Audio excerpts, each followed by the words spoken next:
Hello everyone, welcome to YouTube. ఈరోజు మీకు computer fundamentals గురించి ఎక్స్ప్లెయిన్ చేస్తాను. సో మీకు కోర్సులో కంప్యూటర్ ఫండమెంటల్స్ ఉంటాయి. అలాగే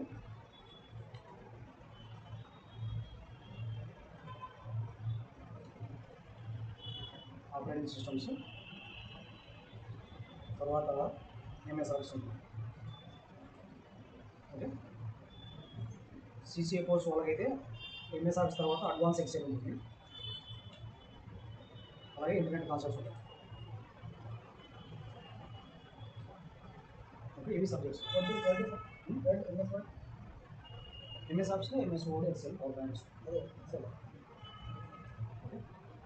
సో మామూలుగా ఎంఎస్ ఆఫీస్ వాళ్ళకైతే అడ్వాన్స్ ఎక్సెల్ లేకుండా ఎంఎస్ ఆఫీస్ చెప్తాం. ఎంఎస్ ఆఫీస్లో నీకు ఎంఎస్ ఆఫీస్ అంటే ఆ సబ్జెక్ట్ కాదు, అదొక ప్యాక్ ఆఫ్ అప్లికేషన్స్. సో దాదాపు దీంట్లో 8 అప్లికేషన్స్ వస్తాయి ఎంఎస్ ఆఫీస్ ప్యాకేజ్. కానీ వాళ్ళు చెప్పుకునేది మనం over excel, power point. Over excel, power point ఇవి చెప్పారు. సో ఎంఎస్ ఆఫీస్లో ఈ 3 అప్లికేషన్స్ చెప్పుకుంటే మిగతావి మేనేజ్ చేసుకోవచ్చు. ఎందుకంటే ఈ 3 అప్లికేషన్స్లో ఉండే ఆప్షన్స్ దాదాపు 70 to 80% మిగతా అప్లికేషన్స్ కవర్ రిలేటెడ్గా ఉంటాయి. రిలేటెడ్గా అదే ఉంటాయి సేమ్ ఆప్షన్స్. ఇవి నేర్చుకుంటే అది చేయొచ్చు, ఇవి నేర్చుకుంటే అది చేయొచ్చు. అందుకోసం అంటే ఎక్కడైనా ఆఫీస్లో వర్క్ చేయడానికి ఎక్కువగా ఈ అప్లికేషన్స్ యూజ్ అవుతాయి. ఈ అప్లికేషన్స్ యూజ్ అవుతాయి. వాటిలో కూడా ఎక్కువగా ఎంఎస్ కూడా యూజ్ అయ్యింది. ఎక్సెల్ సెకండ్, థర్డ్ ప్రయారిటీ వచ్చేసి పవర్ పాయింట్ ఉంటుంది. సో ఆల్మోస్ట్ ఫస్ట్ ప్రయారిటీ వచ్చేసి ఎంఎస్ వర్డ్ ఉంటుంది. ఓకే, ఈ మూడింటిలో కూడా ఓకే. సో ఎంఎస్ ఆఫీస్ అనేది ప్యాక్ ఆఫ్ అప్లికేషన్స్, మొత్తం 7 అప్లికేషన్స్ దాకా వస్తాయి ఎంఎస్ ఆఫీస్లో. దాకా మనం 3 చెప్తున్నాం ఓకేనా. ఇక కంప్యూటర్ ఫండమెంటల్స్ విషయానికి వస్తే మనము వాట్ ఈస్ కంప్యూటర్ అనేది స్టార్ట్ చేస్తాం. What is computer? Okay, what is computer? So computer అనేది electronic device. Computer is electronic device to store, analyze and process and retrieve the data. Okay, so data అంటే user ఇచ్చిన డేటాని store చేసుకోవడం, డేటాని analyse చేసుకోవడం, అలాగే డేటాని ప్రాసెస్ చేయడం. After that it will give the output of that data. Okay, so that is the use of computer. So computer అనేది combination of hardware and software. ఓకేనా. So hardware and software, combination of hardware and software. Only హార్డ్వేర్ని computer అని పిలువం, only సాఫ్ట్వేర్ని computer అని పిలువం. Okay, combination of hardware and software. So ఈ రెండింటి కాంబినేషన్ని మనం కంప్యూటర్ అని పిలుస్తాం. ఓకేనా. సో హార్డ్వేర్ అంటే ఏంటి అంటే ఫిజికల్ కాంపోనెంట్స్ ఆఫ్ కంప్యూటర్ని హార్డ్వేర్ అంటాం. హార్డ్వేర్ అంటే ఏంటంటే physical components of computer. Okay, physical components అంటే ఏమొస్తాయి?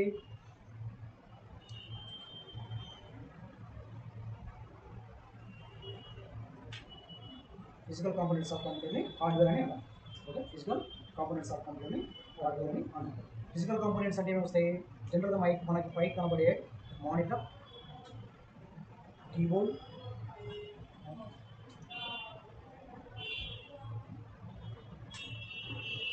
మౌస్, అలాగే సిపియు బాక్స్ లేదా క్యాబినెట్. సిపియు క్యాబినెట్ లేదా సిపియు బాక్స్ లేదా సిపియు చాంబర్ అని పిలుస్తాం. CPU cabinet, CPU chamber, CPU box అని పిలుస్తాం. ఓకే, సో కంప్యూటర్లో ఈ మెయిన్ మనం ఎక్స్టర్నల్గా చూసే కాంపోనెంట్స్ ఇవి ఫిజికల్ కాంపోనెంట్స్. ఎక్స్టర్నల్గా చూసే physical components in computer. So keyboard, monitor, mouse and CPU box. Okay, ల్యాప్టాప్లో అయితే ఇవన్నీ ఒకదాంతో ఒకటి ఇంటర్కనెక్టెడ్ అయి ఉంటాయి, అన్నీ ఒకే డివైస్ లాగా మనకు వస్తుంది. ఇక్కడ ల్యాప్టాప్లో అయితే. డెస్క్టాప్లో మనకి ఇండివిజువల్ పార్ట్స్ ఉంటాయి.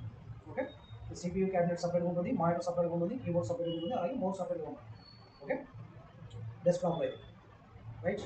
సో ఈ కాంపోనెంట్స్తో ఉండేదాన్ని కంప్యూటర్ అంటారు. ఇవి హార్డ్వేర్ కాంపోనెంట్స్ ఇన్ కంప్యూటర్. ఇక ఈ కాంపోనెంట్స్ మానిటర్ అనేది డిస్ప్లే పర్పస్ యూజ్ చేస్తాం, కీబోర్డ్ అనేది వచ్చేసి ఇన్పుట్ పర్పస్. తర్వాత మౌస్ కూడా ఇన్పుట్ పర్పస్. సిపియు బాక్స్ అనేది లేదా సిపియు క్యాబినెట్ అనేది processing and storage. CPU cabinet లేదా సిపియు బాక్స్ అనేది ప్రాసెసింగ్ అండ్ స్టోరేజ్. సో ఈ 2 types ఆఫ్ టాస్క్స్ సిపియు బాక్స్లో ఉండే కాంపోనెంట్స్ పర్ఫార్మ్ చేస్తాయి. వాట్ ఆర్ దట్ కాంపోనెంట్స్ అనేది మనం చెప్పుకున్నాం. సో ఇది మనకు మేజర్గా మనం చెప్పుకునే hardware components. Physical components of computer called hardware. ఈ ఫిజికల్ కాంపోనెంట్స్ కంప్యూటర్లో ఏవైతే ఉన్నాయో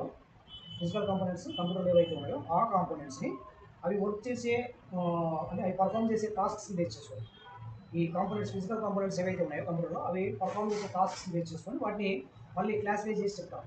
క్లాసిఫై చేసి చెప్తారు ఏంటివి అంటే ఇన్పుట్ డివైసెస్ లేదా components, input devices or input components, ఓకేనా. అలాగే processing devices or components, okay. అలాగే output devices or components, okay. ఈ ఇన్పుట్ డివైసెస్ అనేటివి ఇన్పుట్ యూనిట్ని బేస్ చేసుకొని వర్క్ చేస్తాయి. ఇన్పుట్ యూనిట్ని బేస్ చేసుకొని వర్క్ చేస్తాయి, ఓకే. ఇన్పుట్ యూనిట్ని బేస్ చేసుకొని వర్క్ చేస్తాయి కంప్యూటర్లో ఉండే ఇన్పుట్ యూనిట్. నెక్స్ట్ ప్రాసెసింగ్ యూనిట్ని బేస్ చేసుకొని ఈ డివైస్ వర్క్ చేస్తుంది. అలాగే అవుట్పుట్ యూనిట్ని బేస్ చేసుకొని వర్క్ చేసే డివైజెస్ అన్ని అవుట్పుట్ డివైజెస్. అవుట్పుట్ యూనిట్ని బేస్ చేసుకొని వర్క్ చేసే డివైజెస్ అన్ని అవుట్పుట్ డివైజెస్. అవుట్పుట్ యూనిట్ని బేస్ చేసుకొని వర్క్ చేసేవి. సో ఇన్పుట్ యూనిట్ పని ఏంటి అంటే యూజర్ దగ్గర నుంచి ఇన్పుట్ తీసుకోవడం దాని పని, ఓకే. సో ఇన్పుట్ యూనిట్ ఏం చేస్తుంది, యూజర్ దగ్గర నుంచి ఇన్పుట్ చేసుకుంటుంది.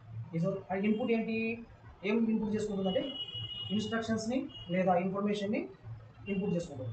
ఇన్పుట్ యూనిట్ అనేది ఏం చేస్తుంది అంటే యూజర్ దగ్గర నుంచి ఇన్స్ట్రక్షన్స్ని అలాగే ఇన్ఫర్మేషన్ని ఇన్పుట్ చేసుకుంటుంది.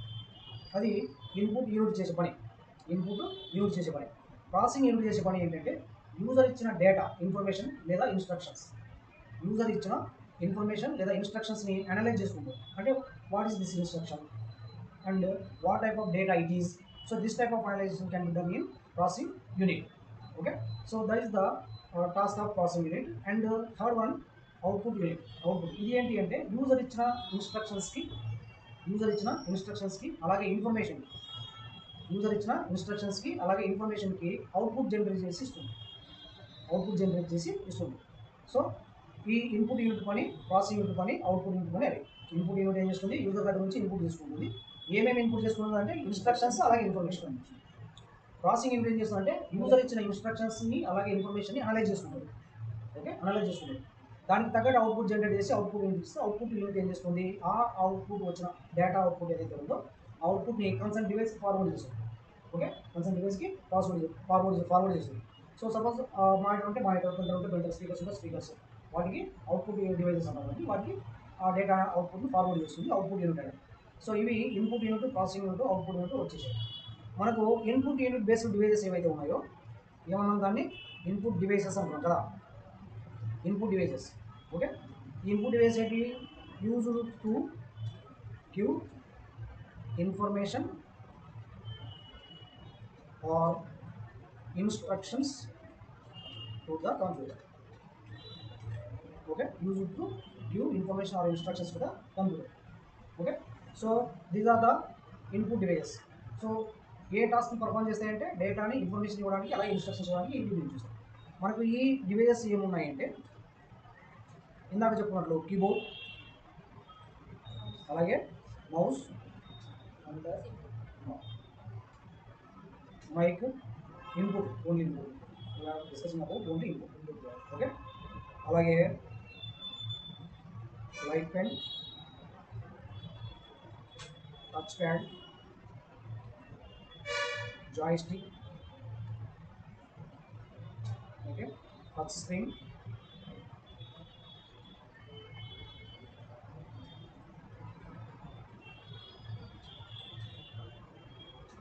ఓకే. సో ఇవన్నీ మనము ఇన్పుట్ డివైజెస్గా చెప్పుకోవచ్చు. వీటన్నిటి మనం ఇన్పుట్ డివైజెస్గా చెప్పుకోవచ్చు. సో అఫ్కోర్స్ స్కానర్,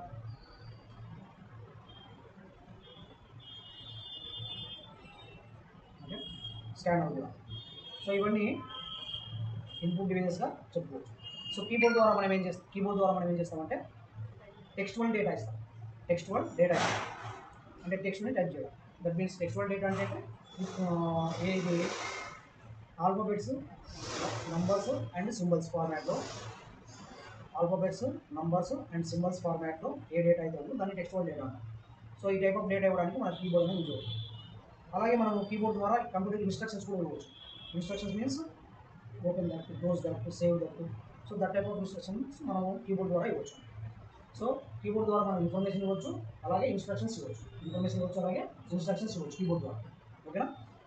మౌస్ ద్వారా అయితే మ్యాక్సిమం మనము ఇన్స్ట్రక్షన్స్ ఇవ్వడానికే యూజ్ చేస్తాం మౌస్ని. మ్యాక్సిమం మనం ఏం చేస్తాము, ఇన్స్ట్రక్షన్స్ ఇవ్వడానికే యూజ్ చేస్తాం.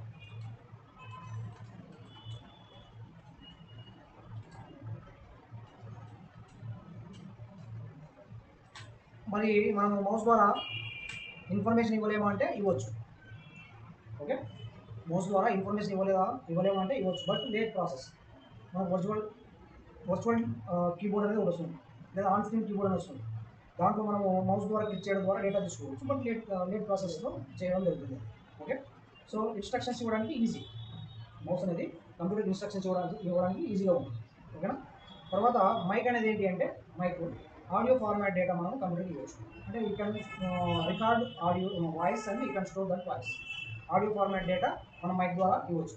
బట్ ఇక్కడ మనము information, that means audio format information ఇవ్వచ్చు, అలాగే కంప్యూటర్ ఇన్స్ట్రక్షన్స్ కూడా ఇవ్వచ్చు. ఓకే, ఇన్స్ట్రక్షన్స్ కూడా ఇవ్వచ్చు. వాయిస్ కమాండ్ ఫెసిలిటీ ద్వారా మైక్ యూజ్ చేసి మీరు కంప్యూటర్ ఇన్స్ట్రక్షన్స్ కూడా ఇవ్వచ్చు. కంప్యూటర్కి ఇన్స్ట్రక్షన్స్ ఇవ్వచ్చు.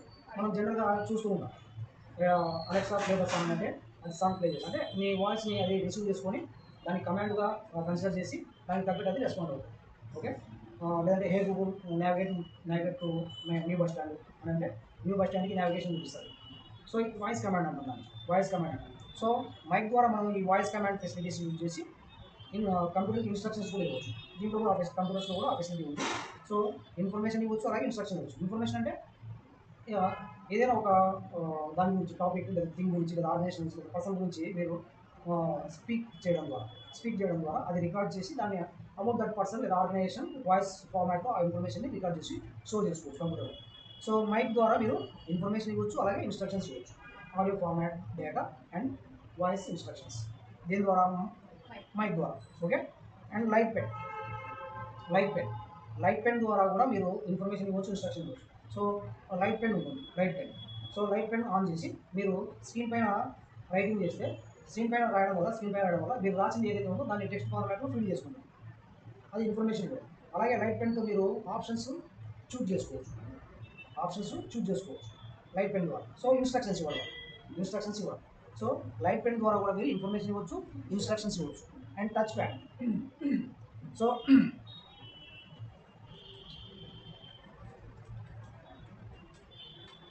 టచ్ ప్యాడ్ ద్వారా ఓన్లీ ఇన్స్ట్రక్షన్స్ ఇవ్వడానికి మాత్రం ఇది అవుతుంది.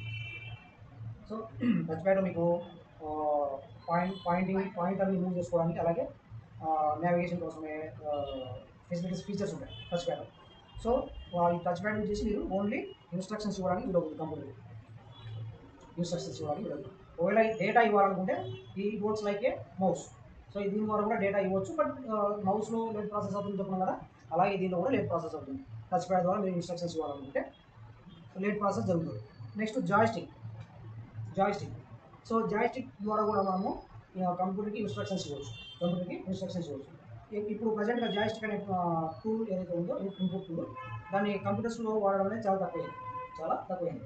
ఇప్పుడు ఎక్కడ వాడుతున్నారంటే మనం గేమింగ్ డివైజెస్లో చూస్తాం ఈ జాయ్స్టిక్ టూల్స్. ఓకే, సో ఈ వాటిని ఏమంటాము, డైరెక్షన్స్, స్క్రీన్ పైన ఉండే ఆబ్జెక్ట్ డైరెక్షన్ చేంజ్ చేయడానికి, ఫార్వర్డ్ బ్యాక్వర్డ్ చేయడానికి, స్టాప్ చేయడానికి, ఇలాంటి యాక్షన్స్ పర్ఫామ్ చేయడానికి మనం జాయ్స్టిక్ అనేది వాడతాం. సో ఇది కూడా మనకు ఇన్స్ట్రక్షన్స్ ఇవ్వడానికి ఎక్కువగా యూజ్ అవుతుంది, ఏది జాయ్స్టిక్ అనేది. నెక్స్ట్ టచ్ స్క్రీన్ ద్వారా మనం ఇన్ఫర్మేషన్ ఇవ్వచ్చు, అలాగే ఇన్స్ట్రక్షన్స్ ఇవ్వచ్చు. అలాగే ఇన్స్ట్రక్షన్స్ ఇవ్వచ్చు టచ్ స్క్రీన్ ద్వారా. ఓకేనా. టచ్ స్క్రీన్ మనం రెగ్యులర్గా వాడుతుంటాం కదా, ఎక్కడ వాడతాము, మొబైల్లో. సో మొబైల్లో మనము టచ్ స్క్రీన్ వాడుతుంటాం. టచ్ స్క్రీన్ యూజ్ చేసి మనం ఇన్ఫర్మేషన్ ఇవ్వచ్చు. వర్చువల్ కీబోర్డ్ ఉంటుంది కాబట్టి, సో ఆ కీబోర్డ్ ద్వారా మనము ఇన్ఫర్మేషన్ రాయొచ్చు, అలాగే ఇన్స్ట్రక్షన్స్ ఇవ్వచ్చు. యాప్స్ పైన ప్రెస్ చేస్తే ఆ యాప్ ఓపెన్ అవుతుంది. So that one instruction to open that particular app. ఓకేనా. సో టచ్ స్క్రీన్ ద్వారా మనం ఇన్ఫర్మేషన్ ఇవ్వచ్చు, ఇన్స్ట్రక్షన్స్ ఇవ్వచ్చు. నెక్స్ట్ స్కానర్ ఓన్లీ ఇన్ఫర్మేషన్ ఇవ్వడానికి యూజ్ అవుతుంది, బట్ ఇమేజ్ ఫార్మాట్ ఇన్ఫర్మేషన్ లేదా పిక్టోరియల్ ఇన్ఫర్మేషన్ ఇవ్వడానికి మనకు స్కానర్ యూజ్ అవుతుంది. సో స్కానర్లో మీరు ఏం చేయొచ్చు, ఏదైనా ఒక పేపర్ లేదా ఫోటో లాంటివి పెట్టి దాన్ని స్కాన్ చేసి పేపర్లో లేదా ఫోటోలో ఉండే ఇన్ఫర్మేషన్ని మీరు కంప్యూటర్లోకి ఇమేజ్ ఫార్మాట్లో ఫిల్ చేసుకోవచ్చు. సో స్కానర్ ద్వారా మీరు ఇన్ఫర్మేషన్ని ఇవ్వడానికి వీలవుతుంది. It cannot use for instructions. Okay, so scanner only information, అది పిక్చర్ ఫార్మాట్ ఇన్ఫర్మేషన్ ఇవ్వడానికి వీలవుతుంది. మీ ఫోటో పెట్టి స్కాన్ చేసుకుంటే మీ ఫోటో కంప్యూటర్లోకి వచ్చేస్తుంది. అది అబౌట్ సమ్ పర్సన్ సంబంధించిన ఇన్ఫర్మేషన్ అది. ఓకే, మనం ఎవరికైనా చూడాలంటే దిస్ పర్సన్ అని చూపించవచ్చు. ఓకే, ఒక రకంగా ఆ పర్సన్ సంబంధించిన ఇన్ఫర్మేషన్. ఓకేనా, అలాగే ఇంకా పర్సన్ సంబంధించి కానీ ఆర్గనైజేషన్ సంబంధించి కానీ ఏదైనా పేపర్ ప్రింటెడ్ ఇన్ఫర్మేషన్ ఉన్నప్పుడు దాన్ని మీరు అఫ్కోర్స్ కీబోర్డ్ ద్వారా టైప్ చేసి ఫిల్ చేయొచ్చు. సో మీకు అంత టైం లేదనుకోండి, you don't have that much time, then you can scan that paper and you can store that image in your computer. Okay, so అలా స్కానర్ ద్వారా మీరు పిక్చర్ ఫార్మాట్ డేటాని లేదా ఇమేజ్ ఫార్మాట్ డేటాని కంప్యూటర్లో స్టోర్ చేసుకోవచ్చు, ఆ ఇన్ఫర్మేషన్ అది. సో ఇవన్నీ కూడా దేని కంట్రోల్లో పనిచేస్తాయి? ఇన్పుట్ యూనిట్ కంట్రోల్లో పనిచేస్తాయి. ఇన్పుట్ యూనిట్ కంట్రోల్లో పనిచేస్తాయి. ఈ టైప్ ఆఫ్ డివైజెస్ ఏవైతే ఉన్నాయో ఇవన్నీ కూడా ఇన్పుట్ యూనిట్ కంట్రోల్లో పనిచేస్తాయి. సో ఇన్పుట్ యూనిట్ కంట్రోల్లో పనిచేసే డివైజెస్ అన్ని ఇన్పుట్ డివైజెస్. నెక్స్ట్ మనం అవుట్పుట్ విషయానికి వస్తే,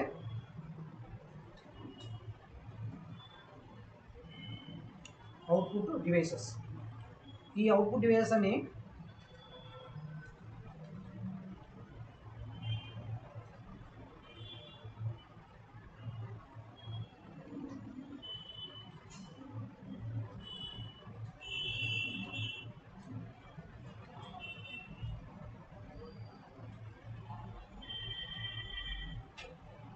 gives the data output and result for the instructions. Okay, so ఈ డివైస్ ఏవైతే ఉన్నాయో, ఈ యూజర్ ఇచ్చిన డేటా ఏదైతే ఉందో ఆ డేటా అవుట్పుట్ కానీ లేదా ఇన్స్ట్రక్షన్స్ ఇచ్చినప్పుడు వాటికి సంబంధించిన రిజల్ట్ని జనరేట్ చేసి మనకు ఇచ్చే డివైజెస్ ఏవైతే ఉన్నాయో వాటిని అవుట్పుట్ డివైజెస్ అంటాం. ఓకే, అఫ్కోర్స్ రిజల్ట్ అంటే క్యాలిక్యులేషన్ రిలేటెడ్ రిజల్ట్స్ కూడా ఉండొచ్చు, లేదా లాజికల్ రిలేటెడ్ రిజల్ట్స్ కూడా ఉండొచ్చు. ఓకే, సో ఈ టైప్ ఆఫ్ రిజల్ట్ని మనకి షో చేసే వాటిని లేదా ఇచ్చే వాటిని మనం అవుట్పుట్ డివైజెస్ అని అంటాం. అవుట్పుట్ డివైజెస్ వీటిలో మనకు మేజర్గా మనం చెప్పుకునేది వచ్చేసి monitor. So first prioritised device. Okay, monitor, after that printer, after that speakers, అలాగే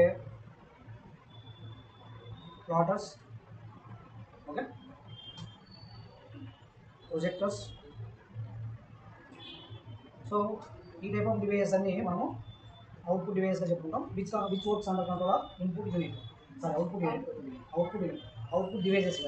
devices. So monitor, printer, speakers, platters and projectors are output devices.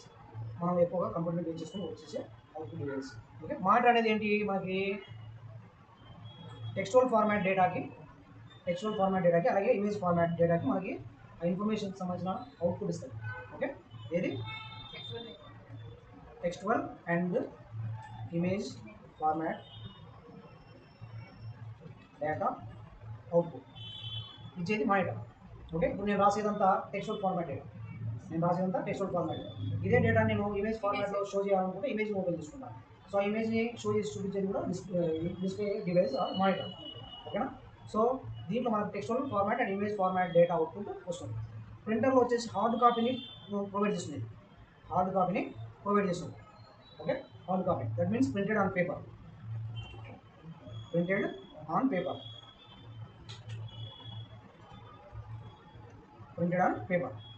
ఓకేనా, సో ఈ హార్డ్ కాపీని అవుట్పుట్ ప్రొవైడ్ చేసేది ప్రింటర్. ఓకే, తర్వాత స్పీకర్స్ ఏంటి? Audio format output ఇస్తుంది కదా, audio format అవుట్పుట్ని produce చేస్తుంది లేదా అవుట్పుట్ ఇస్తుంది మనకి. సో ఆడియో ఫార్మాట్ అవుట్పుట్ ఇచ్చేది స్పీకర్స్ హార్డ్ కాపీని ప్రొవైడ్ చేయరు, అలాగే టెక్స్చువల్ అండ్ ఇమేజ్ ఫార్మాట్ అవుట్పుట్ని ప్రొవైడ్ చేయరు. సో ఇవి ఓన్లీ ఆడియో ఫార్మాట్ అవుట్పుట్ మాత్రమే ఇవ్వగలరు స్పీకర్స్ అనేవి. సో మీ సేమ్ ప్రింటర్స్ కూడా ఆడియో ఫార్మాట్ అవుట్పుట్ ఇవ్వలేదు కదా, మానిటర్ కూడా audio format. Of course inbuilt monitors inbuilt speakers ఉండే మానిటర్స్ ఉన్నాయి, బట్ అవి ఇంటర్నల్గా కూడా సపరేట్గా కనెక్టెడ్ ఉంటాయి. ఓకే, బట్ ఈ ఆడియో ఫార్మాట్ డేటాని లేదా అవుట్పుట్ని మానిటర్స్ ఇవ్వలేదు. ఓకేనా,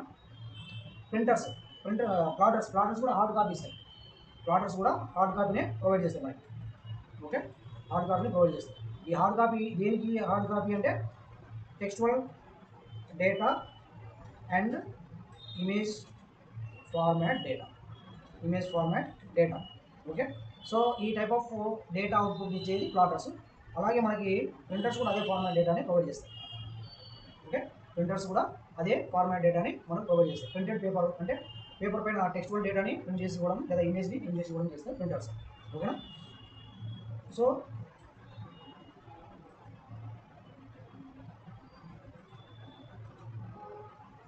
ప్రింటెడ్ ఆన్ పేపర్.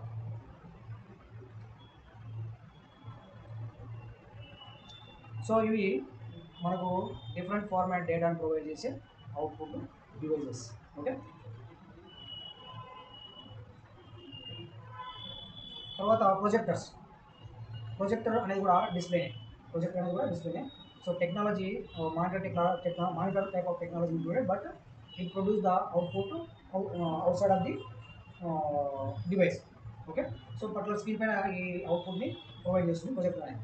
సో ఇది కూడా ఏ టైప్ ఆఫ్ డేటా ఇస్తుంది? టెక్స్చువల్ డేటాని and image format data output ఇస్తుంది. Okay, image format data output ఇస్తుంది ఇవి ప్రొజెక్టర్స్. ఓకేనా? సో ఇవి output devices which are depended on output unit. Okay, so ఇవన్నీ అవుట్పుట్ యూనిట్ పైన డిపెండ్ అయ్యి వచ్చేసి different types of output devices. ఇక మనకు మిగిలింది ప్రాసెసింగ్ డివైసెస్.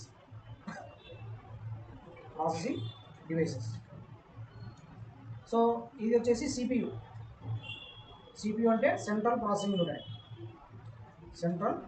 ప్రాసెసింగ్ యూనిట్కి ఎగ్జాంపుల్ వచ్చేసి మనం సెంట్రల్ ప్రాసెసింగ్ యూనిట్ని చెప్పుకున్నాం. సెంట్రల్ ప్రాసెసింగ్ అనే దాంట్లోనే మీనింగ్ ఉంది. ఓకేనా? ఏంటి? కంప్యూటర్లో జరిగే total processings, all type of ప్రాసెసింగ్స్కి ఇది సెంట్రల్ పాయింట్ లాంటిది. అంటే all processings depends on this device or this unit. Okay, device or unit అదే డివైస్, అదే సిపియూ అనేది అదే యూనిట్, అదే డివైస్. సపరేట్గా డివైస్ అంటే ఏం లేదు, దాన్నే డివైస్ అని పిలవచ్చు, దాన్నే యూనిట్ అని పిలవచ్చు. Central processing unit. కంప్యూటర్లో ఏ ప్రాసెస్ రన్ కావాలన్నా, ఏ ప్రాసెస్ వర్క్ అవ్వాలన్నా ఆ process under control of processing యూనిటే, సెంట్రల్ ప్రాసెసింగ్ యూనిటే వర్క్ అవుతుంది. ఓకే, అలాగే కంప్యూటర్లో ఏ డివైస్ పనిచేయాలన్నా కూడా దీని కంట్రోల్లోనే పనిచేస్తుంది. సిపియూ కంట్రోల్లోనే పనిచేస్తుంది. అంటే అన్ని కంప్యూటర్లో ఉండే అన్ని డివైజెస్కి సంబంధించిన ప్రాసెసింగ్స్ అన్ని దీని కంట్రోల్లో పనిచేస్తాయి. సింపుల్గా చెప్పాలంటే కంప్యూటర్లో ఏ డివైస్ ఉన్నా లేదా ఏ కాంపోనెంట్ ఉన్నా ఈ కాంపోనెంట్స్ అన్నీ సిపియూ కంట్రోల్లోనే వచ్చేస్తాయి. ఓకే, మనము ఒక రకంగా చెప్పాలనుకుంటే సిపియూ అనేది బ్రెయిన్ ఆఫ్ కంప్యూటర్ అని చెప్పుకోవచ్చు. సో హ్యూమన్ బాడీలో నర్వస్ సిస్టమ్ మొత్తం బ్రెయిన్ కనెక్ట్ అయి ఉంటుంది. బట్ అన్ని హ్యూమన్లో ఉండే అన్ని ఆర్గాన్స్ బ్రెయిన్ కంట్రోల్లో ఎలా వచ్చేస్తాయో అలాగా దీంట్లో ఉండే ప్రతి పార్ట్, కంప్యూటర్లో ఉండే ప్రతి పార్ట్ లేదా ప్రతి కాంపోనెంట్ ఈ processing device, that means central processing unit CPU కంట్రోల్లో వర్క్ చేస్తాయి. అది సిపియూ. సో దీనికి కొద్దిగా ఎక్కువ కెపాసిటీ, సిపియూకి ఎక్కువ కెపాసిటీ ఉండేదాన్ని సర్వర్ అని పిలుస్తాం. సిపియూ అంటే మల్టిపుల్ ప్రాసెసర్స్ కనెక్ట్ అయి ఉంటాయి. దీంట్లో సర్వర్ మల్టిపుల్ ప్రాసెసర్స్ కనెక్ట్ అంటే ఆ డివైస్లో మల్టిపుల్ ప్రాసెసర్స్ వర్క్ చేస్తూ ఉంటాయి. ఏంటి సర్వర్స్ చేసే పని అంటే ఆ సర్వర్కి connected computers, number of computers ఏవైతే ఉన్నాయో వాటన్నిటి ప్రాసెసింగ్స్ని కంట్రోల్ చేస్తుంటాయి. సర్వర్ కంప్యూటర్స్ అంటారు. సో ఈ సర్వర్ కంప్యూటర్స్కి client computers, number of client computers connect అయి ఉంటాయి. ఒక సర్వర్ కంప్యూటర్కి కనెక్ట్ అయి ఉన్న కంప్యూటర్స్ని వాటన్నిటిని క్లయింట్ కంప్యూటర్స్ అని పిలుస్తాం. క్లయింట్ కంప్యూటర్స్ అన్ని కనెక్ట్ అయి ఉన్న కంప్యూటర్ని సర్వర్ కంప్యూటర్ అని పిలుస్తాం. ఓకే, సో క్లయింట్ కంప్యూటర్స్లోనూ సిపియూ వర్క్ చేస్తుంది, సర్వర్ కంప్యూటర్లో కూడా సిపియూ వర్క్ చేస్తుంది. బట్ సర్వర్ కంప్యూటర్లో హై కెపాసిటీ ఉండే సిపియూ ఉంటుంది, లేదంటే మల్టిపుల్ సిపియూస్ ఉంటాయి. ఓకేనా? సో అది ప్రాసెసింగ్ డివైజెస్కి ఎగ్జాంపుల్గా చెప్పుకోవచ్చు. ఓకేనా? నెక్స్ట్ సిపియూ వర్క్ చేసేదాన్ని బట్టి, సిపియూ పర్ఫామ్ చేసే టాస్క్స్ బేస్ చేసుకొని దాన్ని మళ్ళీ మనం క్లాసిఫై చేసి చెప్పుకోవచ్చు. ఏఎల్యూ అని, సియు అని, అలాగే ఎంయు అని. ALU, CU, MU. So ALU అంటే arithmetic and logical unit. ALU అంటే ఇదేం చేస్తుందంటే ఏఎల్యూ అనేది అర్థమెటికల్ ఆపరేషన్స్ అలాగే లాజికల్ ఆపరేషన్స్ని పర్ఫామ్ చేస్తుంది. ఏఎల్యూ అనేది సిపియూలో ఉండే ఏఎల్యూ అనేది arithmetical and logical operations perform. Arithmetical operation అంటే mathematical calculations. So if you give some calculation, that means mathematical equations, then it will perform that for that mathematical equation. Which one? Arithmetical, logical unit. అలాగే మీరు ఒకవేళ logical task ఇచ్చారనుకోండి కంప్యూటర్కి, that means this is this then what is this అని type of, అంటే A = 5, B = 10, then which one is the big number అనే type of task ఇచ్చామనుకో, ఆ టైప్ ఆఫ్ టాస్క్ని పర్ఫామ్ చేసి ఈ లాజికల్ యూనిట్ వచ్చేసి arithmetical and logical unit. So ఆ టైప్ అంటే ఏఎల్యూ, సియు, ఎంయూ అనేవి సపరేట్ యూనిట్స్ కాదు. సో అంతా ఒకటే యూనిటే. ఆ యూనిట్ వర్క్ చేసే టాస్క్స్ బేస్ చేసుకుని, అది చేసే పర్ఫార్మెన్సెస్ని బేస్ చేసుకొని మళ్ళీ దాన్ని అండర్స్టాండింగ్ కోసం ఏయు సియు ఎంయు అని చెప్తారు. దానిలో సపరేట్ పార్టీషన్స్ ఏమి ఉండవు. ఓకే, అది పర్ఫామ్ చేసే టాస్క్స్ బేస్ చేసుకొని వాటి మళ్ళీ క్లాసిఫై చేసి చెప్తారు ఏయు సియు ఎంయు అని. So next control unit. Control unit ఇందాక చెప్పుకున్నాం కదా, కంప్యూటర్లో జరిగే అన్ని ప్రాసెసింగ్స్ దీంట్లో జరుగుతుంటాయని.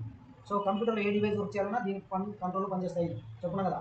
సో సో అది ఆ టైప్ ఆఫ్ పర్ఫార్మెన్సెస్ని బేస్ చేసుకొని, ఆ టైప్ ఆఫ్ టాస్క్స్ పర్ఫార్మెన్స్ని బేస్ చేసుకొని దీన్ని ఇది సిపియులో సియు అని ఇంకొక క్లాసిఫికేషన్ లాగా చెప్తారు. ఓకే, సో కంప్యూటర్లో జరిగే అన్ని ప్రాసెసింగ్స్ని కంట్రోల్ చేసి, లేదా అన్ని డివైజెస్ వర్కింగ్ని, ఏ డివైజెస్ అయితే వర్క్ చేస్తున్నాయో ఆ వర్క్స్ అన్నింటినీ కంట్రోల్ చేసేది కంట్రోల్ యూనిట్.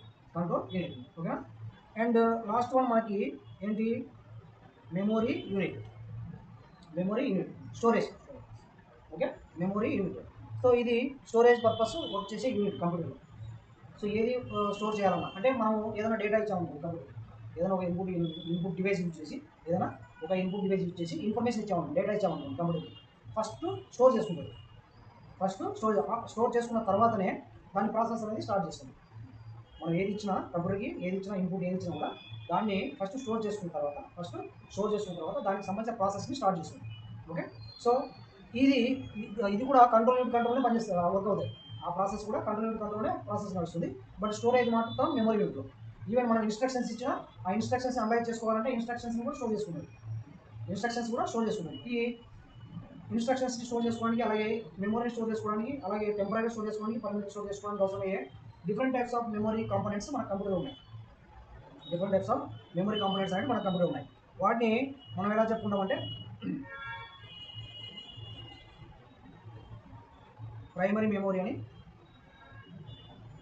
అలాగే సెకండరీ మెమరీ అని చెప్తాం. ప్రైమరీ మెమరీ అలాగే సెకండరీ మెమరీ అని అంటాం. అర్థమైందా? ప్రైమరీ మెమరీలో మళ్ళీ మనకి 2 టైప్స్ ఉన్నాయి. ప్రైమరీ మెమరీ అనేది ఏంటి అంటామంటే, మనం ఇచ్చిన డేటా కానీ ఇన్స్ట్రక్షన్స్ కానీ స్టోర్ చేసుకోవడానికి ఫస్ట్ ప్రయారిటీ ఉండే యూనిట్స్ ఏవైతే ఉన్నాయో, లేదా కాంపోనెంట్స్ ఏవైతే ఉన్నాయో వాటిని ప్రైమరీ మెమరీ కాంపోనెంట్స్ కింద చెప్పుకుంటాం. వాటిలో ఒకటి టెంపరీ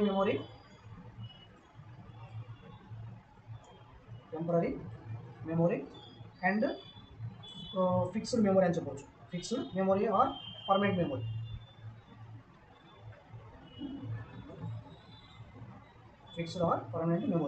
ఓకే, చెప్పవచ్చు. సో టెంపరీ మెమరీకి మనం ఎగ్జాంపుల్ ర్యామ్ చెప్పుకోవచ్చు. ర్యామ్ అంటే ర్యాండమ్ యాక్సెస్ మెమరీ అండి. ర్యాండమ్ యాక్సెస్ మెమరీ ఇదేంటి అంటే, యూజర్ ఇచ్చిన డేటాని కానీ, లేదా ఆల్రెడీ స్టోర్డ్ ఇన్ఫర్మేషన్ కానీ యాక్సెస్ చేసేటప్పుడు ర్యాండమ్ యాక్సెసింగ్ అనేది చేస్తుంది. అంటే సపోజ్ మనము కంప్యూటర్కి పెన్ డ్రైవ్ నుంచి డేటాని కంప్యూటర్లో సేవ్ చేయమన్నాం, లేదంటే కంప్యూటర్ నుంచి డేటాని పెన్ డ్రైవ్లో సేవ్ చేయమన్నాం. అది ఒక task. At the same time మనము ఏదైనా ఒక ఆడియో ఫైల్ని రన్ చేయమంటే, ఒక సాంగ్ ప్లే చేయమన్నాం, కంప్యూటర్కి ప్లే చేయాలి కంటిన్యూస్గా. ఆఫ్టర్ దట్ మనం ఏదైనా ఒక అప్లికేషన్ ఓపెన్ చేసి ఉన్నాం. ఫర్ సపోజ్ మనము ఎక్సెల్ని ఓపెన్ చేయమని చెప్పాము. ఎక్సెల్ ఓపెన్ చేసేస్తుంది. అలాగే ఆడియో రన్ అవుతూ ఉంటుంది. అలాగే కంప్యూటర్ నుంచి పెన్ డ్రైవ్లోకి డేటా లేదా సమ్ ఇన్ఫర్మేషన్ కాపీయింగ్ జరుగుతూ ఉంటుంది. సో మనము కంప్యూటర్కి సైమల్టేనియస్గా 3 టాస్క్స్ పర్ఫామ్ చేయమని ఇచ్చాం కంప్యూటర్కి. అప్పుడు ఏం చేస్తుందంటే, ఈ కాపీయింగ్ డేటా ఏదైతే ఉందో ఆ డేటాని పర్మనెంట్ మెమరీ నుంచి తీసుకొని ర్యామ్లో పెట్టుకొని దాన్ని కొంచెం త్రో చేస్తూ ఉంటుంది డివైస్లో. ఓకే, అలాగే మనము సాంగ్ ప్లే చేయమని చెప్పాం. ఈ సాంగ్ ప్లే చేస్తున్న సాంగ్ కూడా ఎక్కడ స్టోర్ అయి ఉంటుందంటే, పర్మనెంట్ మెమరీ అంటే మెయిన్ మెమరీలో స్టోర్ అయి ఉంటుంది. ఆ మెమరీ నుంచి సాంగ్కి సంబంధించిన డేటా తీసుకొచ్చి డివైస్కి సప్లై చేస్తూ ఉంటుంది. అది అంతా ఒకటేసారి తెచ్చుకొని డివైస్కి ఇవ్వకుండా, మొత్తం ఒకటేసారి డివైస్కి ఇవ్వకుండా కొంచెం డివైస్కి వస్తుంది. అట్ ద సేమ్ టైం మనం ఎక్సెల్ ఓపెన్ చేయాలనుకుంటున్నాం. ఎక్సెల్ ఓపెన్ చేసిన తర్వాత మనం దాన్ని వర్క్ చేసేటప్పుడు ఆ డేటాని కూడా సేవ్ చేసుకోవాలా, మళ్ళీ అవుట్పుట్ ఇవ్వాలా, ఇదంతా చేయాలి. మనం ఇచ్చిన డేటాని సేవ్ చేసుకోవాలా, మళ్ళీ అవుట్పుట్ డివైస్కి ఫార్వర్డ్ చేయాలి. ఈ ప్రాసెస్ కూడా చేయాలి అన్నప్పుడు ఇవి సైమల్టేనియస్గా చేసేటప్పుడు, సో కొంత డేటా తీసి పెన్ డ్రైవ్కి ఇవ్వడం, కొంత డేటా ఇచ్చి అవుట్పుట్ స్పీకర్స్కి ఇవ్వడం, కొంత డేటా ఇచ్చి మానిటర్స్, కొంత డేటా మనం ఇచ్చిన డేటాను తీసుకొని అవుట్పుట్కి ఇవ్వడం, ఇది ర్యాండమ్గా చేస్తూ ఉంటుంది. మళ్ళీ మనం ఇచ్చిన డేటా అవుట్పుట్ మానిటర్కి ఇవ్వగానే మళ్ళీ స్పీకర్స్ కావాల్సిన డేటా స్పీకర్కి ఇస్తుంది. అది కంటిన్యూస్ రన్ అవుతున్నారు కదా. సో అది స్పీకర్స్ ఇస్తే స్పీకర్స్ ఏం చేస్తాయి, ఆ డేటాని అవుట్పుట్ ఇస్తూ ఉంటుంది. ఆ డేటా అంటే ఆడియో ఫార్మాట్ డేటా. అలాగే మనం పెన్డ్రైవ్లో కాపీ చేయమన్నప్పుడు కాపీ చేయడానికి అవసరమైన డేటా పర్మనెంట్ లేదా మెయిన్ మెమరీస్ తెచ్చుకొని ర్యామ్లో పెట్టుకొని కొంచెం కొంచెం ఇస్తూ ఉంటుంది మొత్తం ఒకేసారి ఇవ్వడం. ఎందుకు? ఇంకా ఫర్దర్గా ఏమైనా ప్రాసెసింగ్ నడుస్తూ ఉంటే వాటికి కూడా కొంత మెమరీ అలాట్ చేయాలి కదా ర్యామ్. సో కాబట్టి ఈ డేటా యాక్సెసింగ్ అనేది అంతా ఒకటేసారి చేయకుండా ర్యాండమ్గా పిక్ చేసుకొని దాని కన్సర్న్ డివైస్కి ఇవ్వడం. ఓకే, పిక్ చేసుకొని కన్సర్న్ డివైస్కి ఇవ్వడం జరుగుతుంది. అది ర్యాండమ్గా చేసుకుంటుంది. డిఫరెంట్ టాస్క్స్ పర్ఫామ్ చేసేటప్పుడు అది ర్యాండమ్గా చేసుకుంటుంది. ఏది కూడా పర్మనెంట్గా బ్రేక్ అవ్వకుండా, ఏ ప్రాసెసింగ్ కూడా పర్మనెంట్గా బ్రేక్ అవ్వకుండా డేటాని ఇవ్వడం అనేది ర్యాండమ్గా చేసుకుంటుంది. అది ఆ డేటా ఎక్కడ నుంచి వస్తుంది అంటే మెయిన్ మెమరీ ఏదైతే ఉందో దాని నుంచి తీసుకుంటుంది. అలాగే మనం ఇచ్చిన డేటాని మెయిన్ మెమరీలో స్టోర్ చేసుకోవడం లేదా టెంపరీ మెమరీలో స్టోర్ చేసుకోవడం అనేది కూడా ర్యాండమ్గానే జరుగుతూ ఉంటుంది. సో ఈ ర్యాండమ్గా వర్క్ చేస్తూ ఉంటుంది కాబట్టి దీన్ని అంటే ఆ డేటాని ర్యాండమ్గా యాక్సెస్ చేస్తుంది కాబట్టి random access memory. Random access memory. Okay, it is temporary memory. It is temporary memory because it cannot store the data permanently. టెంపరీగా స్టోర్ చేస్తుంది. దీనికి ఈ ర్యామ్కి పవర్ సప్లై ఉన్నంత వరకు మాత్రమే దానికి స్టోరేజ్ ఎబిలిటీ ఉంటుంది. ఎప్పుడైతే పవర్ సప్లై అయిపోతుందో దాని ఉండే డేటాను ఆటోమేటిక్గా రిమూవ్ చేసుకుంటుంది, ఎరేజ్ అయిపోతుంది ఆటోమేటిక్గా. ఓకే, కాబట్టి ర్యామ్ని మనం ఏమంటాం టెంపరీ మెమరీ అంటాం. And fixed memory or permanent memory, that one Ram. we can just read only memory. So that is ROM, read only memory. So ఏంటి అంటే దీనిలో ఉండే memory computer can read. Okay, computer can read and it will show the user. So దీనిలో ఉండే memory ఎలా ఉంటుందంటే ఇది ఈ మెమరీ చిప్ ఫార్మాట్లో ఫిక్స్డ్ ఇన్ మెయిన్ బోర్డ్లో లేదా మదర్ బోర్డ్లో ఈ మెమరీ ఏదైతే ఉందో అది చిప్ ఫార్మాట్లో ఫిక్స్ చేయబడి ఉంటుంది. It cannot removable and we can't write the data in that memory. We can't store the data in that memory. Okay, so ఈ చిప్ మ్యానుఫ్యాక్చరర్స్ ఎవరైతే ఉంటారో వాళ్ళు దాంట్లో కొంత సమ్ ప్రోగ్రామ్స్ని ఫీడ్ చేసి పెట్టి ఉంటారు. ఇవి ఏంటివి అంటే కంప్యూటర్ కాంపోనెంట్స్ ఏవైతే ఉన్నాయో అవి ఏవేవి వర్కింగ్లో వచ్చాయి, ఏ వర్కింగ్లో లేవు అనే దానికి సంబంధించిన ఇన్ఫర్మేషన్ని ప్రొవైడ్ చేయడం దీని పని. ఏంటి అంటే సపోజ్ మనము కంప్యూటర్ ఆన్ చేయగానే కీబోర్డు, మౌస్ అలాగే మిగతా కాంపోనెంట్స్ వర్కింగ్లోకి వస్తాయి. వర్కింగ్లోకి వచ్చినప్పుడు మనకు ఏ కాంపోనెంట్స్ వర్కింగ్లోకి వచ్చాయి చూపించాలి, అలాగే ఏ కాంపోనెంట్స్ వర్కింగ్లోకి రాలేదో కూడా చూపించాలి. వాటి కోసమే ప్రోగ్రామ్స్ అనేటివి మనకు ఈ రీడ్ ఓన్లీ మెమరీలో మ్యానుఫ్యాక్చరర్ స్టోర్ చేసి ఉంటారు ఆ ప్రోగ్రామ్స్. సో ఆ ప్రోగ్రామ్స్ అనేటివి అలా స్టోర్ అయి ఉండడం వల్ల మనకు ఏవైతే డివైస్ ఎనేబుల్డ్ లేదంటే యాక్టివేటెడ్, నాట్ యాక్టివేటెడ్ అంటే డిజేబుల్డ్ అనే దానికి సంబంధించిన ఇన్ఫర్మేషన్ వాటిలో ఉండే ప్రోగ్రామింగ్ అనేది చూపిస్తున్నాయి. సో ఆ మెమరీ ఫిక్స్డ్ మెమరీ అలాగే permanent memory. But we can't write data in that memory. Okay, so దాంట్లో ఉండే మెమరీని మాత్రం రీడ్ చేయడం జరుగుతుంది, అది కూడా through machine, that means computer. So that's why it is read only memory and fixed memory. So అడిషనల్గా మనం ఏమి యాడ్ చేయలేము, దాంట్లో ఉండే మెమరీ ఫిక్స్డ్ మెమరీ. ఓకేనా, రైట్. అవి మనకు ప్రైమరీ మెమరీలో ఉండే టైప్స్. నెక్స్ట్ సెకండరీ మెమరీకి వచ్చేస్తే మనము ఇంటర్నల్ మెమరీ అలాగే ఎక్స్టర్నల్ మెమరీ. ఇంటర్నల్ మెమరీకి మనం ఉదాహరణ హార్డ్ డిస్క్ డ్రైవ్ని చెప్పుకోవచ్చు. ఇది మెయిన్ మెమరీ ఇన్ కంప్యూటర్, అలాగే పర్మనెంట్ మెమరీ కూడా. ఇది పర్మనెంట్ మెమరీ కూడా. ఓకేనా, పర్మనెంట్ మెమరీ అలాగే main memory in computer. So మనం డేటా ఏమి స్టోర్ చేయాలనుకున్నా కూడా దీంట్లో స్టోర్. మనం ఇందాక ర్యామ్ టెంపరీ మెమరీ అని చెప్పుకున్నాం. ఇప్పుడు నేను ఇదంతా ఇచ్చాను కదా, ఈ మ్యాట్ మొత్తం రాశాను పై నుంచి అలా ప్రీవియస్ పేజ్ నుంచి ఇది సెకండ్ పేజ్ కదా ఇది. కానీ ఇంతవరకు నేను సేవ్ చేయలేదు. ఇంతవరకు నేను డేటా నా ఇన్ఫర్మేషన్ సేవ్ చేయమని చెప్పలేదు. ఓకే, సో మరి మనకు అది ఏదైతే అవ్వకుండా కనపడుతూ ఉంది మనం ఏదైతే రాసాం. దీనికి కారణం వచ్చేసి ర్యామ్. సో ఇప్పుడు మనం రాసిందంతా ర్యామ్లో స్టోర్ అయి ఉంటుంది. ఇప్పుడు నేను permanent memory, that means main మెమరీలోకి సెండ్ చేయాలంటే మనం సేవ్ చేయమని చెప్పాలి. అప్లికేషన్కి సేవ్ చేయని చెప్పాలి. సో ఇక్కడ మనం క్లిక్ చేస్తే ఏ లొకేషన్లో సేవ్ చేయాలంటుంది, ఇక్కడ ఏ నేమ్తో సేవ్ చేయాలంటుంది. ఓకే, నేను కంప్యూటర్ ఫండమెంటల్స్ అని చెప్పాను, లేదంటే కంప్యూటర్ బేసిక్స్ అని పెట్టాను. File computer basics 7 to 8 PM అని పెట్టాను. ఓకేనా, ఎక్కడ సేవ్ చేయాలో చెప్పొచ్చు, చూజ్ ఏ లొకేషన్ ఉంటుంది కదా. సో ఇక్కడ మనకు డేటాని ఎక్కడ స్టోర్ చేయాలో చెప్పొచ్చు. నాకు ఇక్కడ సి డ్రైవ్లో, యూజర్స్లో, ఐటీస్లో స్టోర్ చేయాలన్నాను, లేదా ఇంకేదైనా వేరే లొకేషన్ కావాలంటే మోర్ లొకేషన్స్ అని తీసుకోవచ్చు. తీసుకొని బ్రౌజ్లోకి వెళ్తున్నాను. బ్రౌజ్లోకి వెళ్ళి నాకు లోకల్ ఇందాక మనకు ఆన్లైన్ స్టోరేజ్లో సేవ్ చేయడానికి అవసరమయ్యేది చూపించింది. ఇప్పుడు నేను లోకల్ లొకేషన్ అంటే ఈ కంప్యూటర్ లొకేషన్లో సేవ్ ఆన్లైన్ అంటే ఆన్లైన్ స్టోరేజ్లోకి వెళ్తుంది.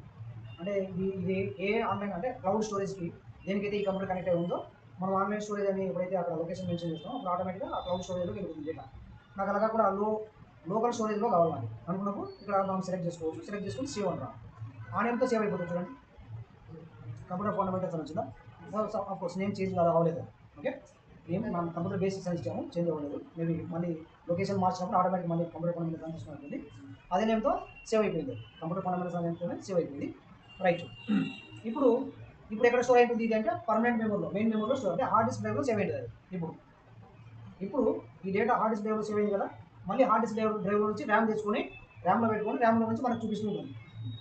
డైరెక్ట్ హార్డ్ డిస్క్ డ్రైవ్ నుంచి మనకు డేటా అవుట్పుట్ అనేది రాదు. హార్డ్ డిస్క్ డ్రైవ్ నుంచి ర్యామ్లోకి వచ్చి ర్యామ్లో నుంచి మనకి అవుట్పుట్ వస్తుంది.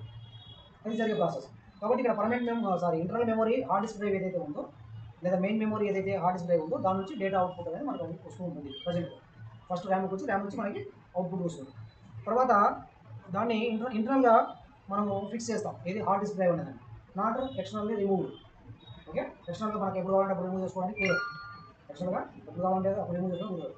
But external memory like pen drive, okay, అలాగే మెమరీ కార్డు, అలాగే సిడి, అలాగే డివిడి, ఓకే.